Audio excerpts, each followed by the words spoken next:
Okay, I'm just waiting for that fan to stop as it's pretty noisy, and that will do. Hey, so I've been out of quarantine here in Dili, Timor Leste for around about a week now. A couple of days ago, a friend of mine loaned me her bicycle, so it means that I can get out and about and explore in my favourite possible way. Now, a few people have been asking what it's like to get around Dili, and I've thought what better way than putting the GoPro onto the front of my bicycle and taking you for a bit of a ride out towards Metial, one of my favourite spots here in Dili, on towards Cristo Rei, which is one of the most recognisable landmarks in Timor Leste.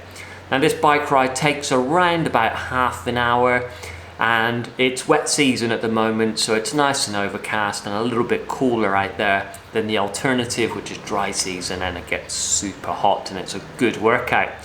And yeah, I hope you enjoy. If you've got any questions at all, drop them below and I'll get on to answering them.